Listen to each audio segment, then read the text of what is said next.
To kick off this week's show, here's a lovely poem that regular viewer Derek Beard sent in. I creep through shadow, enemy of light, dancing with thieves and killers. I am the Night Stalker, agent of the Ancient Ones, and I will strike again.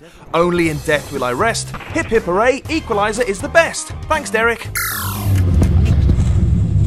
It's a beautiful day here in sunny Colorado. Take Colorado, get rid of all the crap bits, stuff it full of supercars, smug DJs and overprivileged festival goers, and voila, Forza Horizon. But does this open world spin-off deserve to have the name of such a well-loved series slapped on it? Lee Abrahams at Xbox 360 Achievements credits its ability to make time vanish even when you're just enjoying the view.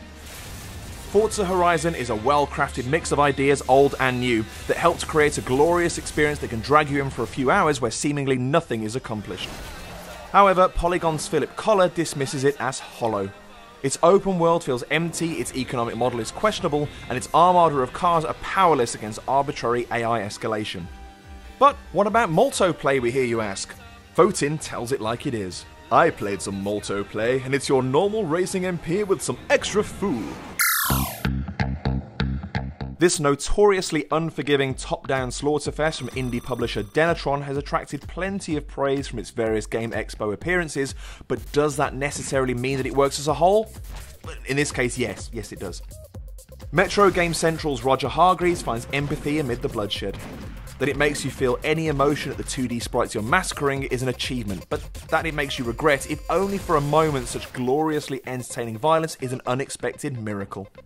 Tom Bramwell at Eurogamer heralds it as a cocktail of disparate elements that operate in perfect harmony. It only works as a whole, and it doesn't hit you like a flavour, it builds up in your system like an intravenous solution. Trust mostly harmless to storm in and slice up everyone else's opinions with a figurative razor blade. This belongs on Newgrounds, not Steam. This would have been average at best 10 years ago. Now it's just sort of pointless. Nostalgia will only take a game so far. Armed with a sort of preposterously macho subtitle that even a direct-to-video action movie producer would cringe at, the latest Medal of Honor has been hit with reviews that suggest that it has its work cut out against 007 Legends, let alone the mighty Black Ops 2. Never one to shy away from devastating honesty, Destructoid's Jim Sterling tells it like he sees it. Charmless, cynical and uninspired, Warfighter encapsulates everything wrong with the annual big-budget shooter industry. U2's games-loving guitarist Edge thinks Black Ops 2 will have to limbo if it wants its scores to get any lower than Warfighter's. Activision and Treyarch have questions of their own to answer in a few short weeks, but EA and Danger Close have set them a very low bar indeed. Rick Donkulus's review posits a far more entertaining plot.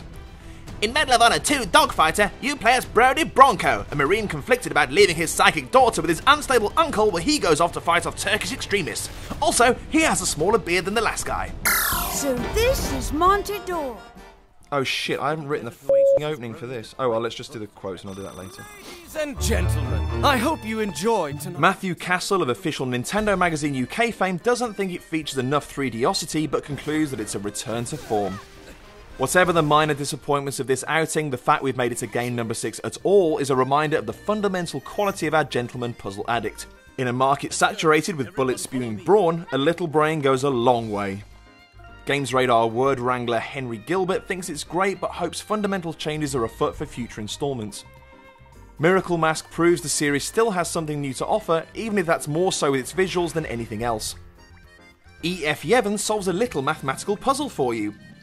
The puzzles are the best in the business. Plus, as a bonus, you get one puzzle download a day for the next 365 days. 150 plus 365 equals 550 puzzles total by October 28, 2013.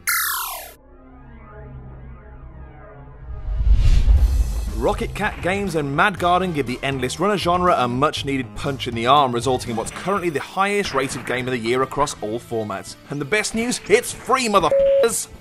Eli Simmet, who writes for Game Zebo from the future, sums it up perfectly. Punch Quest is what an Endless Runner would look like if you threw it into a time machine, spat it out in the early 90s, and put it onto a SNES cartridge. Eli Hodap, Touch Arcade Scribe, agrees with his arch-nemesis Eli Simmet for once. It's totally free, the only way the in-app purchases could be less obtrusive is if they removed it entirely, and you'll fall in love with the game inside of the first minute of play. What's not to like about that? BRF 1432 doesn't care what the professionals think. I got it for free and I want my money back. Boring and repetitive.